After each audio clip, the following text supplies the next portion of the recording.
Hello guys, तर part फर्स्टमध्ये आपण पाहिलेलं आहे की आम्ही पिलूला वॅक्सिन देऊन आलेलो होतो आणि त्यानंतर जवळच मामाचं घर आहे माझ्या, सो आम्ही तिथे गेलेलो.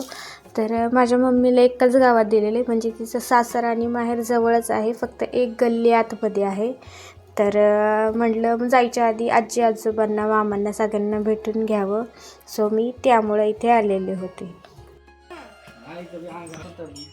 छान केलंय. देवाला गेले.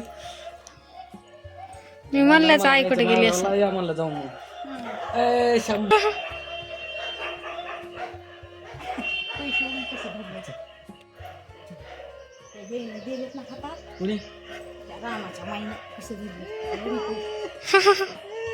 चला चला चला मध्ये चला मध्ये मला एक तर खूप दिवसानंतर आले आणि आजी आजोबा गेले ते हॉस्पिटलमध्ये, सो म्हणलं आता ठीक आहे थांबूनच घेते, कारण सारखं सारखं माझं येणं होत नाही बाहेर. आज वॅक्सिनमुळं इकडे येण्यात आलं. गेल्या वेळेस पण आलेले, पण तेव्हा जरा पिलू जास्त रडत होतं, सो मी घरी गेले डायरेक्ट, इकडे कुठे नाही बसले. तर यावेळेस पिलू पण शांत होतं, सो इथं त्यांच्या गप्पा चालू आहेत. तर म्हणलं चला, खूप दिवसानं मामानं नवीन घर बांधले, सो पाहून घेते. तर आजी आजोबा येईपर्यंत मी इकडे घर पाहत होते. आणि हे बघा देवघर आमच्या आजीचं किती छान आहे. तर किती छान आणि किती व्यवस्थित पूजा करते ती. तर तीच शिकवण आम्हाला लागलेली आहे. तिनं मला स्वयंपाक शिकवला. तुम्हाला लिटरली सांगते, मला लहानपणी पोळ्या भाजी सर्व तिनं शिकवलेले. तर घर बघत बघत टेरेसवर आले आणि आजूबाजूचा एरिया बघत होते.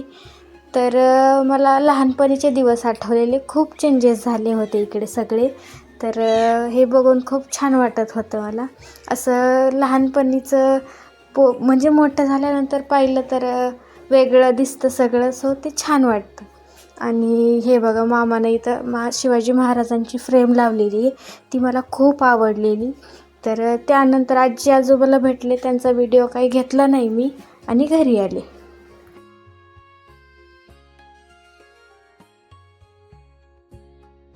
तर मी आली घरी आता, कारण तिथं पिलू थोडंसं रडू लागलं.